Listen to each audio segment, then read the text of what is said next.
And that's why we're going back we're going back to the future. Roll the clip. Next Saturday night, we're sending you back to the future. Okay. What's up, ladies and gents, boys and girls? Hope you can hear the audio and it doesn't sound as loud as last time. But hey, listen to this. Today, did something different. Before we did Iron Man, that was the first one of these little videos that we did. Then we did Rick and Morty. Then we did something else, I think. And now we're doing the predecessor to Rick and Morty. Obviously that being Back to the Future. And Back to the Future, it's a pretty good movie. I got all things considered. I actually wrote some stuff down and I'm, excited to talk about it as another thing that we review. So, let's just jump right into it. So the first thing we obviously have to talk about is this introduction to time that this movie has, because it's kind of crazy.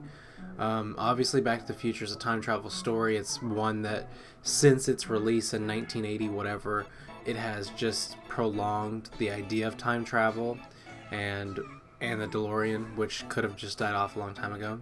But anyway, the cool thing about Back to the Future right off the bat is the essence of time in the first couple minutes, because it starts off, you get that nice motif, that little riff in the song that it does for the theme, and then in that first segment where Marty is in front of all the clocks and everything, that entire scene is the movie. You get to see every point of the movie in that one shot. It's a one single cam shot, so you get to see the pictures of where the town, I can't remember the name right now, but the town, you get to see the pictures of like newspaper articles in the past of where they were. You get to see, obviously all the clocks is in reference to time itself.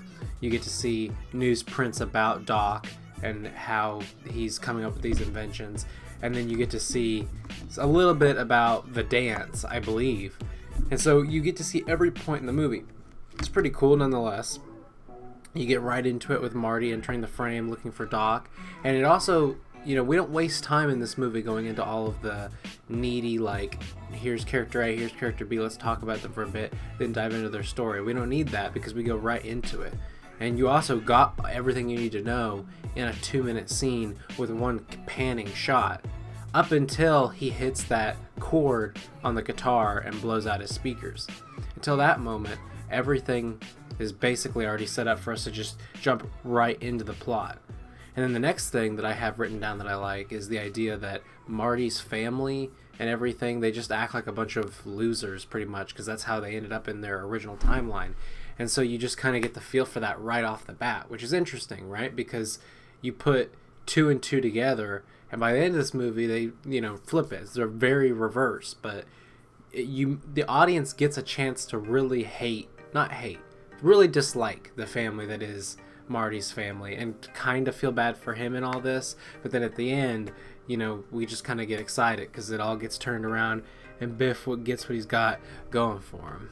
And also too, right, you also have the introduction of the dad character through his interaction with Biff, which is interesting because again they flip it right at the end, because this whole movie, you go Back to the Future, when you do that, everything falls into place. So also, right, we also have to talk about the fact that, like, the plot was in the beginning of the movie, but also it's strewn about the entire film, because you go into the scene with Doc and Marty, right? Doc and Marty? No.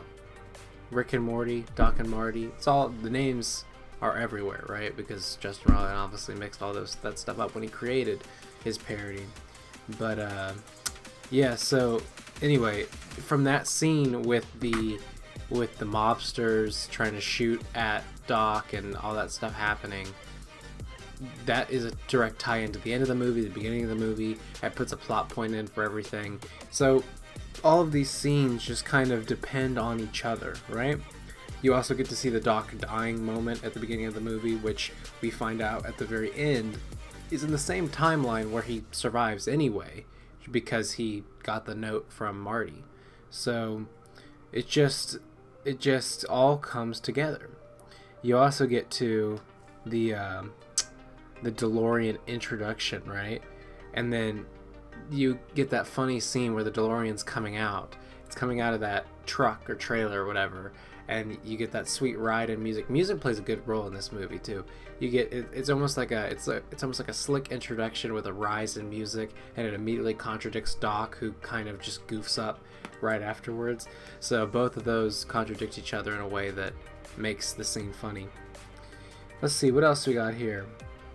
We got we already said the Doc dying thing. The Iranian shootout. Well, I guess from that point on, we could talk about the fact that when Marty does end up going back in time, obviously he ends up back in 1955, I believe, or it's in the 50s, obviously. But when he goes back in time, you know, he is put into the position of his dad, where the car almost hits him, and Lorraine, his mom, pushes out of the way. But isn't it not weird? Like, it just puts this weird perspective on Morty. Gosh darn it, I'm gonna keep saying that, aren't I? Marty. Yeah. Keeps putting Marty's in a position where his parents were just always these kind of pushovers. If you think about it, the scene where his dad is being a peeping Tom, that scene just... that points to his character being this, you know, nerdy type pervert kind of person, obviously. But then you find out the mom is just as kind of weird as well, right? Because she instantly falls in love for this guy through this caretaker effect, where she just falls in love to this guy she doesn't even know. And it's even compounded by the fact that it's her son, and like the chemistry is immediately off, even though he's giving signals that he is not interested in her whatsoever. But that scene does play out well, where he goes to the school and he kind of has to be the protected parent type over his two parents to make sure they fall in love, or else he will never exist, him or his parents. And so that also ties into the end again, when we find out that he gets the car of his dreams that we see at the beginning of the movie, because he helps his parents make more money towards the end. Oh, and also, weird note, right, when we looked at Doc in Back in Time versus in the present, if you actually look at those scenes, you know, obviously they couldn't pull a Tony Stark in Civil War and de-age him with CGI, but you actually look at those scenes and it is kind of funny how Doc is always... he basically looks the same age in either shot. He doesn't really look younger, which I think is kind of funny. Points to the mad scientist, old scientist that's in him. But it also just, you know, is a fun thing to catch where they don't actually de-age him at all. But, you know, then he also gives that great scene. And by the way, he is Chris Lloyd, you know, the actor that played Doc. He is an amazing actor. When he does that scene that we pointed out in the beginning, where he points to the camera and says Back to the Future, he has that crazy style that just points to Doc. I mean, everyone that they cast in that movie was just a great choice for those characters. I mean, you look back at either Doc or Marty, really, and they both bring equal energies that make those movies possible. You know, it always comes down to the relationships between these characters, and they really personify the affection of the two characters towards each other and the energies that they provide towards each other. And then winding down the movie, we also get the whole Johnny Be Good song at the prom after Marty has saved the day pretty much and he goes back to play. We also get this weird moment where I forgot that Chuck Berry's brother or cousin was at the dance performing, so he's the one that got the song for Marty and all that.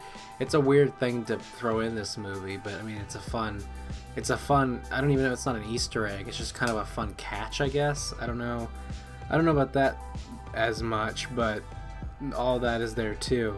And then we finally get to pretty much the end of the movie. He goes back, everything's better. And then we get the great introduction to the next movie, where Doc comes back from the future immediately and goes, you know, everything's at stake again, which is nice, because I mean, everything is always going to be at stake when you have a time machine. There's not really going to be a moment of peacefulness when you know every bad thing that's ever going to happen. So, but now he's got his girl, and they can both go to the future and see themselves and see what's truly going to happen. So yeah, that's Back to the Future, and to be honest, I mean, it just is a really good movie. There is nothing really to be said about it that points it in a negative direction. I honestly don't have anything against that movie, and for making 3 of those movies, each one can kind of stand on its own. I don't think any of the sequels had any negative impacts either. I mean, the second one obviously went to 2015. We had that big celebration for the movie a couple years ago, and then the third movie just kind of speaks for itself. We have a Marty adventure in the Wild West. So every movie just kind of has this great tie-in to family, this great tie-in to time itself, and yeah. So that is Back to the Future. I hope you guys enjoyed the quick discussion on it, quick thoughts on it. I don't rate them. I just kind of put my own thoughts out into the universe. But if you enjoy even just remembering this movie, if you haven't seen it in a while, go see it. Obviously, go hit that like button, go hit that subscribe button, go hit the comments button, go hit the comments up. And yeah, I'll see you guys later. I'll see you guys tomorrow. And yeah, that's pretty much it. Sorry about that fire red thing.